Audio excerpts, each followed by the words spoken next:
حاب احكي لك حب سيميوني يفاجئ انشيلوتي ويهاجم برضه راح خسر، وبرشلونة اخيرا فاز بفرق هدفين.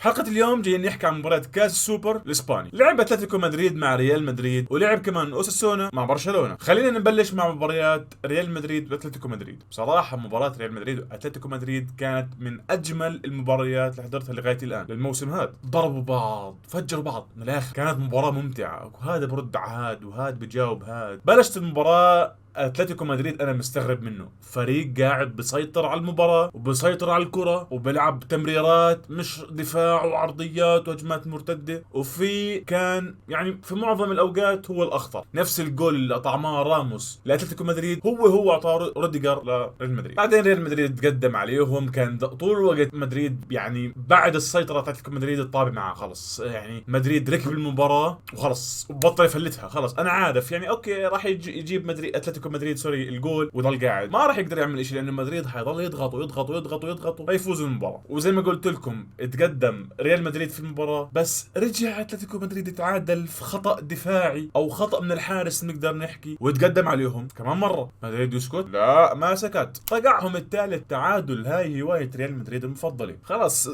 في عقلك الباطن بتحكي انه لا مستحيل، خلص ريال مدريد مش حيفلت المباراه. اتلتيكو مدريد لعبتهم ما فيش، اذا يعني مش عارف شو بدي اقول لكم، يعني مش قادرين يطلعوا براس مع مدريد، مش قادرين. في الدوري ماشي، في مباراه الاقصائيه استحاله، صعب اتلتيكو مدريد يعمل شيء مع مدريد. فخلص جواك طول الوقت انه مدريد حيسوي شو، ما راح يتركها الاتلتيكو. ضلت المباراه بالاشواط الاضافيه حتى لو وصلت بلنتيات مدريد هو الفايز. خلصت المباراه 5-3 لريال مدريد، بس المجمل كان اداء ريال مدريد جميل، ما نحكي غير هيك. سيطروا على معظم المباراه كامله، بس بنفس الوقت اداء اتلتيكو مدريد انا مستغرب منه. اتلتيكو مدريد كان مسيطر على الطابه، تمريرات قصيره، ما بدافع، بهاجم، في جمل تكتيكيه حلوه وجمل هجوميه جميله صراحه. يعني انا حسيت انه والله جول اتلتيكو مدريد يعمل شيء في المباراه هاي بس على الفاضي. وجول جريزمان يا سلام، يعني جول جريزمان لطيف جدا. بس في الاخر ريال مدريد هو اللي فاز وتاهل للنهائي.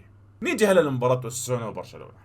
يا عمي الحمد لله اخيرا فزنا بفرق هدفين. اخيرا فزنا بفرق هدفين. في الشوط الاول برشلونه برضه كان لسه عنده نفس المشاكل بيعاني منها، بس اللهم انه عم بيخلق فرص اكثر وبضيع فرص. ما استفدناش، يعني بيخلق فرص اكثر وبضيع فرص. ونفس الشيء كثير كان عم بيستقبل فرص وطلعها الدفاع، والدفاع شوي تايه، ويعني كان في مشاكل كثيره في الدفاع برشلونه، وخصوصا بالمنظومه تاعت الدفاع. وينتهي الشوط الاول 0-0 وايدي على قلبي. كان في الشوط الثاني اختلفت المباراه كليا. يعني في الشوط الثاني برشلونه بشكل هجومي كان كثير احسن، خصوصا بعد ما طلع رافينيا في الشوط الاول، ويامال قدم مباراه جيده احسن من اللي قدمه كل رافينيا صراحه. يعني كل اللي قدمه رافينيا يامال اجى لخصه في شوط. خلص كان له تمريرات حاسمه، نقدر نحكي تمريرات مفتاحيه يا سيدي، خلنا نحكي هيك نعطيكم جمل قويه. كان في لمسه لطيفه، يعني قدر يعمل اشياء ما كانت يعني نقدر نحكي كنا نفتقدها مع رافينيا. كان يراوغ، كان يسلم باصات للمهاجمين، عمل تمريره منيحه لليفا. هذا الاشياء ما كانت موجوده برافينيا بصراحه. في الشوط الثاني ضغط برشلونه، ضغط لقدر يوصل لجول ليفا اخيرا سجل بعد ما ضيع فرصه مفروض انها سهله كمهاجم زي ليفا في الشوط الاول. فبصراحه لسه ليفا نايم هيك مرمي بشهر العسل. لسه ليفا فين؟ في قطر، فعند كاس العالم ليفا عايش. على هذا الاساس قدر برشلونه ظل يستحوذ على المباراه، بس برشلونه مع الطابه في نفس الوقت كل فرص اوساسونا خطرين.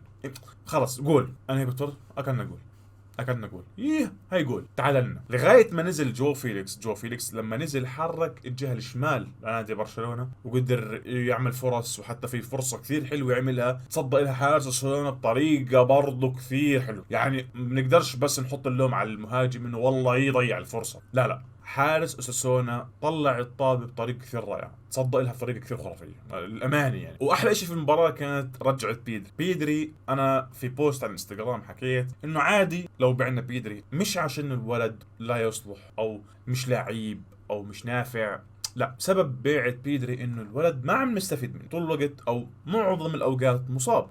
بس في حال اذا بيدري ضل على مستواه ورجع من الاصابات وبطل ينصاب، نقدر نحكي خلص هاي إلنا احسن صفقه في لبرشلونه، نعتبرها صفقه انه بيدري بطل ينصاب. بيدري قدم مباراه كويسه، لمساته جميله ورايق الولد، استمتعت فيه جدا جدا جدا، استمتعت فيه. عمل في اخر مباراه اشي شغل مرتب مع فيليكس، وفيليكس رايق كان تمرير، بس زرق له بليله من هون، هب اعطي يمال، يمال سجل اخيرا. يمال عمره 16 سنه قاعد عم بيصير عليه ضغوطات انه يكون اوف لازم يجيب جوال، لا اخيه سجل، يسجل براحته، سيبوا الولد يلعب براحته. في المجمل برشلونه قدم مباراه جيده نوعا ما، كويسه، نقدرش نحكي ممتازه لانه لسه في اخطاء دفاعيه، وطول الوقت بتحس حالك خايف لما حدا يضغط عليك او يهجم، وخصوصا برشلونه لما ما تكون مع الكره، لما برشلونه ما تكونش مع الكره يا اختي يا اختي يا اختي، مصيبه مصيبه، كانك نادر.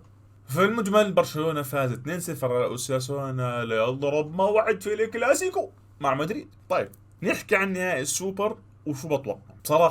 بصراحة أنا مش متفائل في برشلونة المرة. يعني هاي الفرص اللي كانت تيجي في مباراة أوساسونا لعيبة مدريد ما راح يضيعوها إطلاقا. يعني في كم الفرصة لعيبة أوساسونا ضيعوها بطريقة هبلة، لعيبة مدريد ما راح يضيعوا هيك فرص. والمساحات الموجودة في دفاع برشلونة، فينيسيوس ورودريجو راح يستغلوها بطريقة كثير ممتازة. فهذا الاشي أنا كثير مخوف. وسط برشلونة كان جيد، هذا الاشي الوحيد اللي كان في برشلونة انه ممكن يحسم مباراة مدريد اذا ضل ماسك وسط برشلونة، انه وسط برشلونة يكون كويس هو يحسم المباراة، لا هجوم ولا دفاع. انا هيك بشوف. مع ديونج وغاندوغان بيحكوا، معظم الاخبار بتحكي انه بيدري راح يلعب المباراة مع فيرمين لوبيز، يعني راح يلعب تشافي باربع لعيبة وسط، فبده يكون عنده زخم بده يكون عنده زخم في النص ويمسك نص وهيك عشان يقدر يسيطر على المباراة. بس انا بتوقع المباراة تنتهي لصالح ريال مدريد، ويفوز هو بكأس السوبر الإسباني ويردها برشا. ما بعرف انتم شو تتوقعوا، اكتبوا لنا في الكومنتات شو تتوقعوا نتيجة مباراة كأس السوبر. يا رب برشلونة يفوز. سلام.